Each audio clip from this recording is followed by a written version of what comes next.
We're going to work on off of the jab. Derek and I are going to be doing left lead to start out with. So in slow motion, he's going to do the jab. And as he does the jab, I might just stay here and I just might, catch it here. I might just, if I stay far enough back and he does a jab, and if it doesn't reach me, I'm not going to do anything. So don't bother wasting energy trying to reach out for stuff that isn't even going to hit you, right? This might be what's moving around a little bit, right? Whether he's jabbing here, I'm jabbing him. Then I'm going to start jabbing again, right? He just stays still. And he's just waiting for me to get closer, because there's no need for him to do anything at this point because of my distance. But as I start coming in close, if he doesn't move back, then he might just catch it, or he might do the opposite hand, right? So I'm here, so now he just stays in that range, and he sees me getting closer and closer. So he's going to wait until I get close enough for him to slip in. So we're going to do that on the third punch. So the first one, he does nothing. Second one, he's just going to catch it with his lead hand. The third one, he might catch it with his backhand, right? The next one, he might go to catch it with the forearm. Now catch it with the elbow. So we're stopping. All we're doing is just stopping either with the palm of the hand, with the backhand, with the forearm, with the elbow, because we're in range, right? We still want to make sure that we're deflecting as we're going in. Back here, he's not going to do anything. So as he sees me just encroaching on him more and more, then he's going to set up for the slip. He's got to figure out my timing. So on the slip, as soon as he slips in, he's going to be switching leads and stepping with his rear leg. So do that now. Then he's going to knee me with his right leg. Now once I go here, he waits for me to turn and face him, and he enters me in an attack. Boom. Drill's done. Then we're going to do the same thing again, but each time after he kicks me, he's going to be moving my foot. He knows that I have to be facing him at some point. I'm either going to turn this way or I'm going to turn this way, because I'm not going to leave my back to him, the opponent.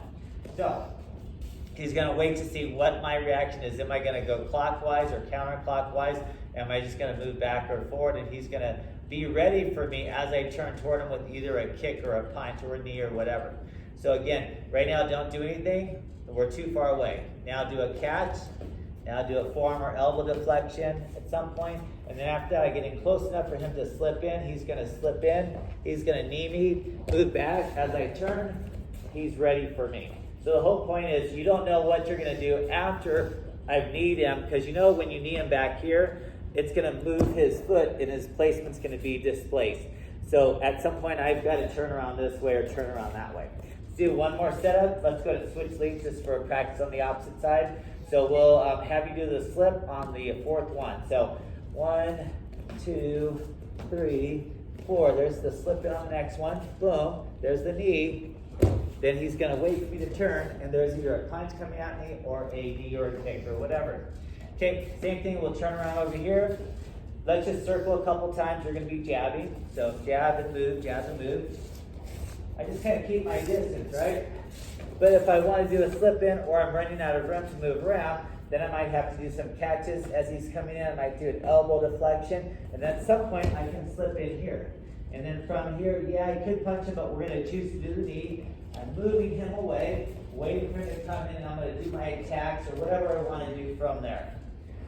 Let's do left lead. So move around, circle, circle, circle. Right? And then I'm going to let him punch for a little bit. I'm going to do some deflections with the elbows, right? And then I'm going to come in, I'm going to knee him, I'm going to wait for him to come back, and then there's my combination, singles or doubles. So what we're going to do again, just on your own time, you're going to just practice on moving around and really not doing a whole lot until they come a little bit closer. Then it's easy to catch, lead hand or rear hand, depends on what you want to do. They come in a little bit tighter, and your hands have to go from out here to kicking range to in tight here, because we're going to be more squared out. Then you want to cover, you want to deflect with your elbows, with your forearms, and then you got to decide, okay, if we're both in the left lead, I'm going to slip in. When he does the left jab, his backside's going to be on this side, right foot forward, knee slams in, wait for him to turn around, and then there's going to be your counter attack. So attack by combination after that last one. Same thing if you're in the right lead, they're moving around, we're moving around, and then as they get closer and you can figure out their timing, there's going to be these catches with the lead or the rear, there's going to be some elbow or forearm deflections. Once you're in there, remember their backside's going to be here if they're in their southpaw, so it's going to be here, I come in, and then I'm going to knee, and then I'm going to counter. So work on those.